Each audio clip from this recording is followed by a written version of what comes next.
Hello viewers, welcome to Telugu audio stories. మీరు కనుక ఛానల్ని ఫస్ట్ టైం చూస్తున్నట్లయితే ఛానల్ని సబ్స్క్రైబ్ చేయండి, లైక్ చేయండి.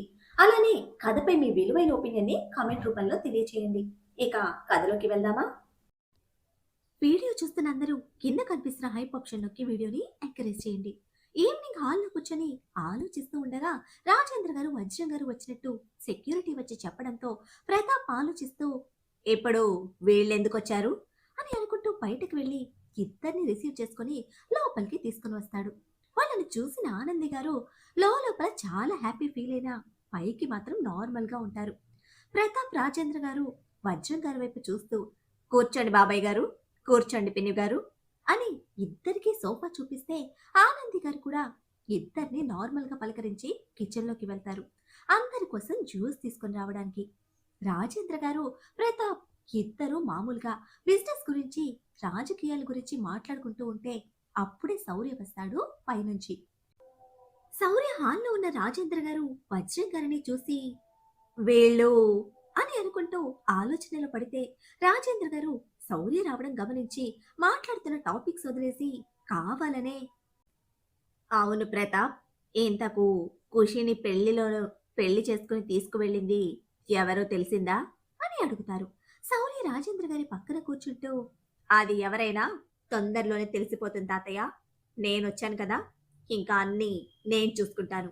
అయినా వాడెవడో తీసుకుని వెళ్ళడం మంచిదే అయింది తాతయ్య. ఆ అవినాష్ గాడు అస్సలు మంచివాడు కాదు. నేనే చూశాను చాలాసార్లు వాడు డ్రగ్స్ తీసుకోవడం, డ్రింక్ స్మోక్, ఇంకా అమ్మాయిలతో గడపడం. ఈ విషయం నేను డాడీతో ముందే చెప్పాను. అయినా డాడీ వాడు మంచివాడని నమ్మి చెల్లితో పెళ్లి చేయాలి అనుకున్నాడు. డాడీ అందర్నీ ఊరికే నమ్మేస్తాడు. ఎవరు ఎలాంటి వారనేది తొందరగా తెలుసుకోలేరు. ఇంత ఇన్నోసెంట్గా ఉంటే ఎవరో ఒకరు రోడ్డు మీదకి తీసుకొచ్చేస్తారు. డాడీ కొంచెం అప్డేట్ అవ్వాలి తాతయ్య. నేను ట్రైనింగ్లో నుంచి రావడం కుదరక సైలెంట్గా ఉన్నాను. లేకపోతే నేనే ఆ పెళ్లి ఆపేసేవాణ్ణి. ఏదైతే ఏమైంది, నేను కోరుకున్నట్టే నా చెల్లి పెళ్లి ఆ అవినాష్తో జరగలేదు. ఇప్పుడు ఖుషి ఎక్కడుంది, ఎవరు తీసుకువెళ్లారో కనుక్కోవాలి. ఖుషి అక్కడ అతనితో హ్యాపీగా ఉంటే మాకంతకంటే కావాల్సిందేముంది?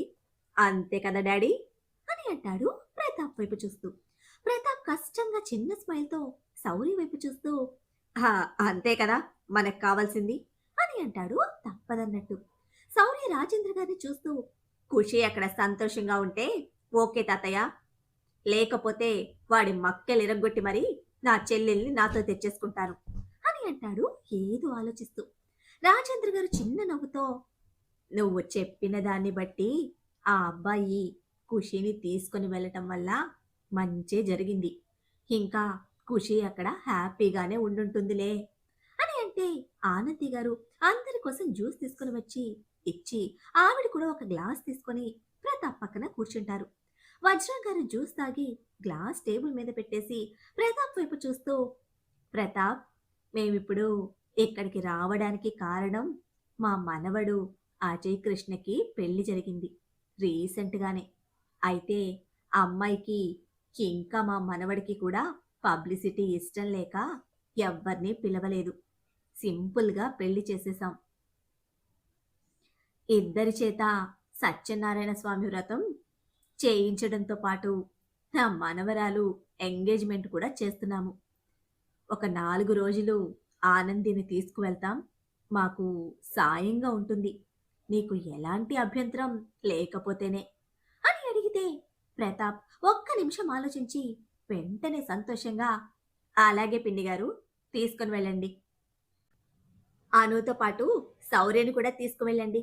అజయ్ కృష్ణ గారు బిజీగా ఉంటారు కదా, మీకు సాయంగా ఉంటాడు అని అంటూ శౌర్య వైపు చూస్తూ నీకెలాగూ ఒక వారం తర్వాత జాయినింగ్ కదా, ఒక 4 రోజులు వెళ్ళు శౌర్య, నీకు ఒక చేంజ్‌లా ఉంటుంది. ఎంజాయ్ చెయ్ అని చెప్తే శౌర్య ఒక నిమిషం ప్రతాప్ వైపు చూసి ఓకే డాడ్, వెళ్తాను అని అంటాడు. ఆనంది గారు అందరి కోసం స్నాక్స్ తీసుకుని వస్తే అందరూ స్నాక్స్ కంప్లీట్ చేస్తారు. కొంచెం సేపు తర్వాత ఆనంది గారు ప్రతాప్‌తో ఇక మేము బయలుదేరుతాం ప్రతాప్ అని అంటూ ఉండగానే అప్పుడే కార్తీక్ ఎంట్రీ ఇస్తాడు. సెక్యూరిటీకి కార్తీక్ తెలుసు కాబట్టి ఆపలేదు. కార్తీక్ రావడం చూసి ప్రతాప్ పైకి లేచి విష్ చేసి, మీరు ఇలా అని అడిగితే కార్తీక్ ప్రతాప్తో, తాతయ్య వాళ్ళను తీసుకువెళ్ళడం కోసం వచ్చాను సీఎం గారు అని చెప్తాడు. ఆనంది గారు కిచెన్లోకి వెళ్ళి కార్తీక్ కోసం జ్యూస్ తీసుకొస్తే కార్తీక్ ఆనంది గారిని చూస్తూ, ప్లీజ్ నో ఫార్మాలిటీస్, మీరు స్టార్ట్ అయితే వెళ్దాం, నాకు వేరే వర్క్ ఉంది అని అంటాడు. ఆనంది గారు సరే అని రూమ్లోకి వెళ్ళి లగేజ్ ప్యాక్ చేసుకుంటుంటే ప్రతాప్ శౌర్యని చూపిస్తూ, అజయ్ కృష్ణ గారు, he's my son Shaurya, police officer, ఈ రోజే ట్రైనింగ్ కంప్లీట్ చేసుకుని ఇంటికి వచ్చాడు అని పరిచయం చేస్తాడు. కార్తీక్ చిన్న స్మైల్తో శౌర్యని చూస్తూ, నైస్ టు మీట్ యూ అని షేక్ హ్యాండ్ కోసం చెయ్యి ముందుకు చాపితే శౌర్య షేక్ హ్యాండ్ ఇవ్వకుండా రెండు చేతులు జోడించి, నమస్కారం అజయ్ కృష్ణ గారు అని ఒత్తి పలుకుతాడు శౌర్య. ప్రతాప్ కంగారుగా కార్తీక్ ని చూస్తూ, శౌర్య షేక్ హ్యాండ్ ఇవ్వు అని అంటాడు చిన్నగా. కార్తీక్ చిన్న స్మైల్ తో, ఇట్స్ ఓకే సీఎం గారు, మీ అబ్బాయికి ఏమైనా అంటురోగాలున్నాయేమో, ఐ మీన్ ఈ రోజే వచ్చాడు అని చెప్పారు కదా, కోల్డ్ కాఫ్ లా అలా ఏమైనా ఉన్నాయేమో అని అంటే ప్రతాప్ నవ్వలేక నవ్వుతూ చిన్న స్మైల్ ఇస్తాడు. శౌర్య సీరియస్ గా కార్తీక్ ఒక లుక్ ఇచ్చి పైకి రూమ్ లోకి వెళ్ళి ఒక 10 డ్రెస్సెస్ బ్యాగ్ లో కుక్కేసి బ్యాగ్ తీసుకుని కిందకి వస్తాడు. కార్తీక్ సైడ్ స్మైల్ తో శౌర్యని చూస్తూ, మీరు ఈ రోజే వచ్చారని చెప్పారు, అప్పుడే మళ్ళీ ఎక్కడికి వెళ్తున్నారు మిస్టర్ శౌర్య అని అడుగుతాడు బ్యాగ్ వైపు చూస్తూ. శౌర్య ప్రతాప్ కి ఒక సీరియస్ లుక్ ఇస్తే ప్రతాప్ శౌర్యకి కామ్ డౌన్ అన్నట్టు కళ్ళతోనే చెప్పి కార్తీక్ తో, అజయ్ కృష్ణ గారు, శౌర్య మీతోనే వస్తున్నాడు, మీకు హెల్ప్ గా ఉండేందుకు అని అంటాడు. కార్తీక్ శౌర్యని పై నుంచి కిందకి, కింద నుంచి పైకి చూసి, ఓ అలాగా, థ్యాంక్ యూ సీఎం గారు అని ఆనంది గారి వైపు చూస్తే ఆనంది గారు, వెళ్దాం పదండి బాబు అని అంటారు. ఐదుగురు అక్కడి నుంచి చాపర్లు స్టార్ట్ అయ్యి కొంచెం సేపటికి ఇంటికి కొంచెం దూరంలో ల్యాండ్ అవుతారు. శౌర్య రాజేంద్ర గారితో, తాతయ్య మీరు వెళ్ళండి, నాకు కొంచెం పనుంది, చూసుకొని వస్తాను అని వజ్ర గారు, ఆనంది గారు, రాజేంద్ర గారు కారులో కూర్చోగానే డోర్ క్లోజ్ చేస్తూ చెప్తాడు. రాజేంద్ర గారు నవ్వుతూ, ఓకే ఎంజాయ్ అని అంటే డ్రైవర్ని చూస్తూ, నువ్వు పోనీ అని అంటాడు శౌర్య. ఆ కారు వెళ్ళగానే షర్ట్ హ్యాండ్స్ ఫోల్డ్ చేసుకుంటూ సీరియస్ గా కార్తీక్ ని చూస్తుంటే శౌర్య చూపులు ఏ మాత్రం పట్టించుకొని కార్తీక్ ఇంకో కార్ రావడంతో కారులో కూర్చోబోతూ ఉంటే శౌర్య కార్తీక్ షర్ట్ కాలర్ పట్టుకొని వెనక్కి లాగి పొట్టలో ఒక పంచిస్తాడు. కార్తీక్ పొట్ట పట్టుకొని, రే తిక్క సన్నాసి, ఏమొచ్చిందిరా నీకు, చంపుతున్నారు కదరా నువ్వు నీ చెల్లి ఇద్దరు కలిసి మీ తిక్కతో, నువ్వు కోపంతో అది అమాయకత్వంతో నాకు పిచ్చి పట్టేలా చేస్తున్నారు అని అంటాడు గట్టిగా. శౌర్య కార్తీక్ జుట్టు పట్టుకొని లాగుతూ, ఎవడ్రా తిక్క సన్నాసి, ఇంకా నా చెల్లికి తిక్క అంటావా, నీకేరా తిక్క మెంటలోడా, అయినా ఏంట్రా ఇంటి దగ్గర ఎక్స్ట్రాలు, నేను బ్యాగ్తో ఎక్కడికి వెళ్తున్నానో తెలీదా నీకు, ఏంట్రా అసలు నేనెవరో నీకు తెలియనట్టే ఆ బిల్డప్ అని అంటే కార్తీక్ శౌర్య చేతిలో నుంచి విడిపించుకొని శౌర్య చేతిని వెనక్కి మడిచి పట్టుకొని, అసలేంట్రా నీ బాధ, నన్ను అంటున్నావు, ముందు స్టార్ట్ చేసింది ఎవర్రా, నేను షేక్ హ్యాండ్ కోసం చెయ్యి ముందుకు పెడితే నువ్వే కదరా ఎక్స్ట్రాలు చేస్తూ దండాలు పెట్టింది, అందుకే నేను అదే కంటిన్యూ చేశా. అయినా నీకు నీ బాబు దగ్గర ఉండడం ఇష్టం లేక ఎన్ని రోజులు బయటున్నావు, ఇప్పుడు ఇక్కడికి వచ్చావు, ఇక ఇక్కడే ఉండిపోరా, నీ బాబు మొహం చూసే పని తప్పుతుంది నీకు, అదే కదా నీ బాధ కూడా, ఆయన మొహం చూడ్డం అని అంటే శౌర్య కార్తీక్ చేతిలో గింజుకుంటూ, రే ముందు వదలరా అని అన్నాడు. కార్తీక్ మరింత గట్టిగా పట్టుకుంటూ కొంచెం బెండయ్యి బొగ్గ మీద ముద్దు పెట్టి, కాసేపు ఉండరా, అసలే నా బావవి, కాసేపైనా సరసమాడని నీ చెల్లితో ఎలాగూ ఆ భాగ్యం లేదు అని నీరసంగా అంటాడు.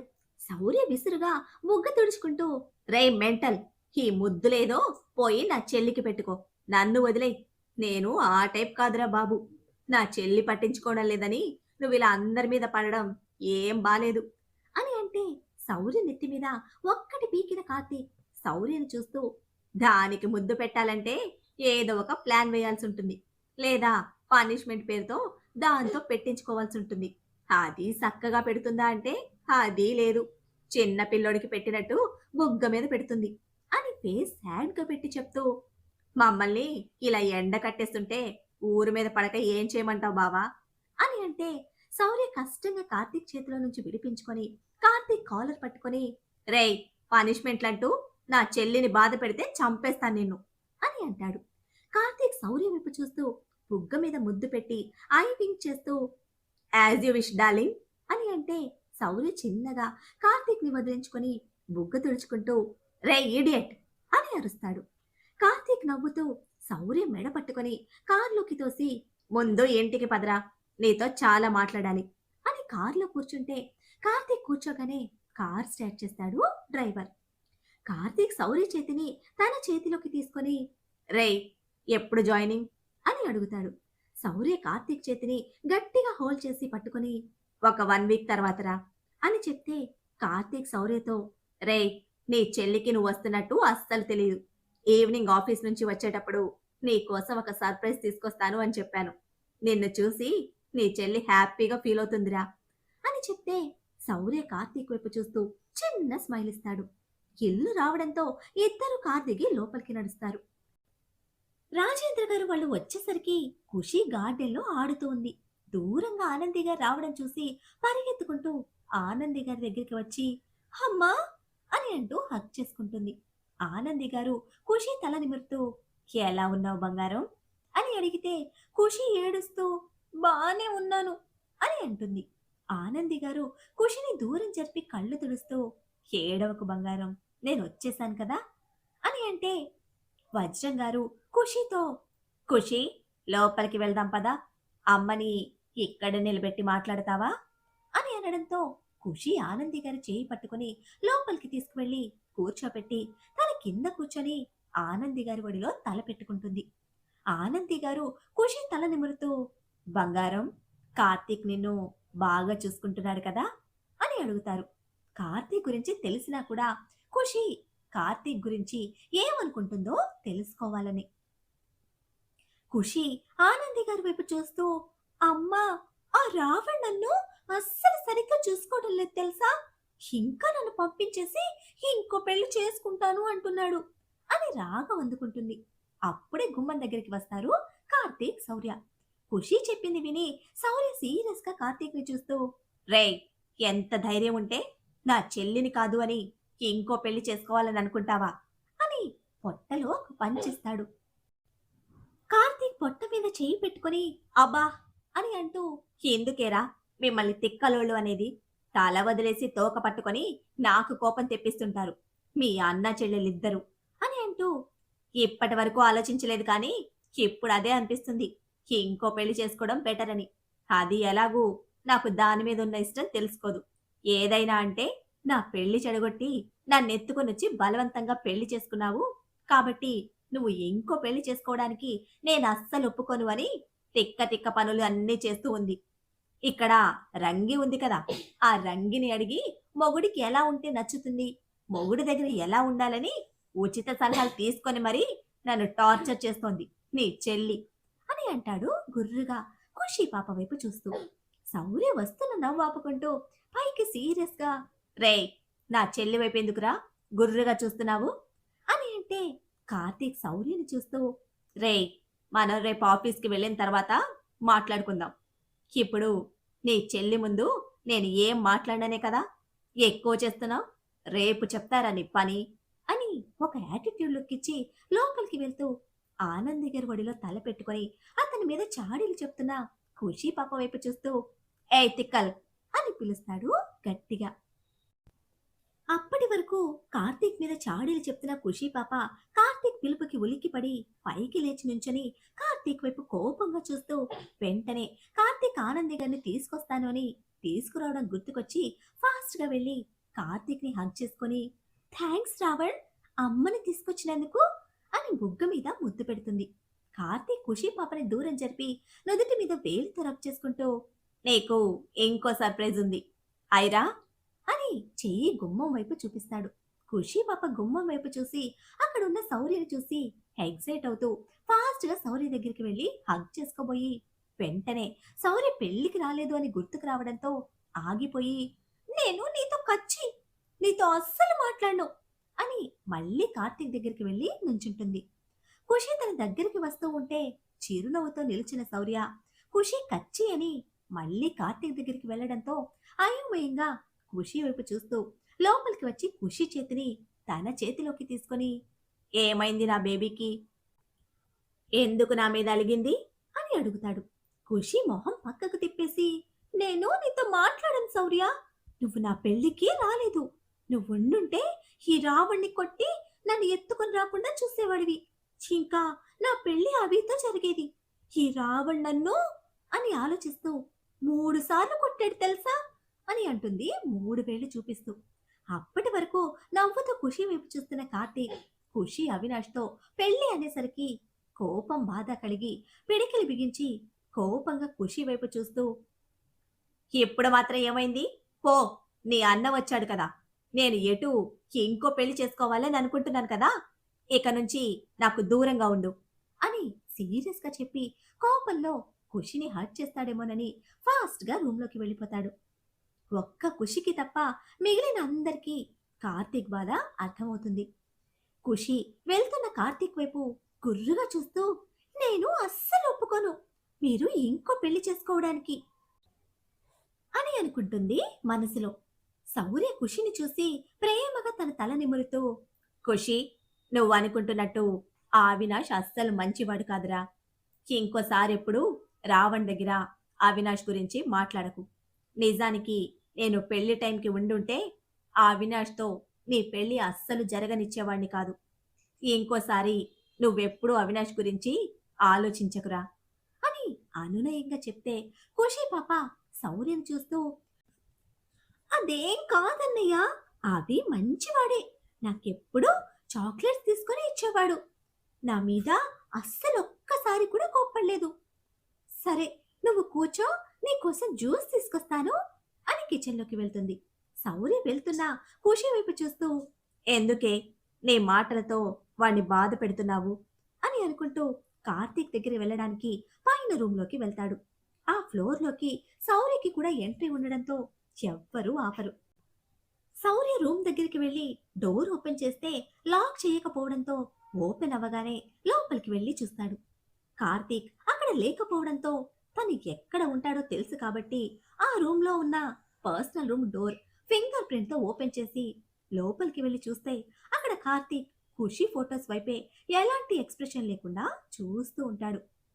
శౌర్య కార్తీక్ భుజం మీద చేయి వేస్తే కార్తీక్ కనీసం తల తిప్పి చూడకుండానే, నన్ను కాసేపు ఒంటరిగా వదిలే శౌర్య అని అంటాడు. శౌర్య కార్తీక్ ముందుకు వచ్చి ఎదురుగా మోకాళ్ళ మీద కూర్చొని కార్తీక్ చేతిని తన చేతిలోకి తీసుకొని, బావా, మనకు ఖుషి గురించి తెలుసు కదా. తనది చిన్నపిల్లల మనస్తత్వం. పరిస్థితుల్ని, ఎదుటి వ్యక్తి మనసుని ఎవరు ఎలాంటి వారు అనేది అర్థం చేసుకునేంత మెచ్యూరిటీ లేదు కదా. ఎవరైనా కొంచెం బాగా మాట్లాడితే వాళ్ళు మంచివాళ్ళు అనుకుంటుంది. కొంచెం కోపం చూపించగానే మంచివాళ్ళు కాదు అని అనుకుంటుంది. ఖుషి అన్న మాటలు పట్టించుకొని నువ్వు ఇలా బాధపడటం ఏం బాగాలేదురా అని అంటాడు. కార్తీక్ శౌర్య వైపు చూస్తూ, అది నా ప్రాణంరా. అదన్నదని కాదు నా బాధ. నేను ఎంతగానో ట్రై చేస్తూ ఉన్నా ఐరా మనసులో నా మీద కొంచెం అంటే కొంచెం కూడా ప్రేమ ఇష్టం కలిగించలేకపోయాను. నా మీద నాకే కోపంగా ఉంది అంతే అని అంటాడు తడి చేరిన కళ్ళతో. మరి ఇప్పుడు కార్తీక్ బాధని పోగొట్టడానికి శౌర్య ఏం చేయనున్నాడు? కార్తీక్ ఖుషిని తీసుకొచ్చేయడం వెనక ఉన్నది శౌర్యేనా? ఆనంది గారు ఖుషిని కార్తీక్కి దగ్గర చేసే ప్రయత్నం చేస్తారా? ఖుషి కార్తీక్ల బంధం ముడిపడేదెప్పుడు తెలుసుకోవాలంటే నెక్స్ట్ ఎపిసోడ్ని ఫాలో చేయండి. అలానే ఈ ఎపిసోడ్ని లైక్ చేయడం మాత్రం మర్చిపోకండి. Bye friends.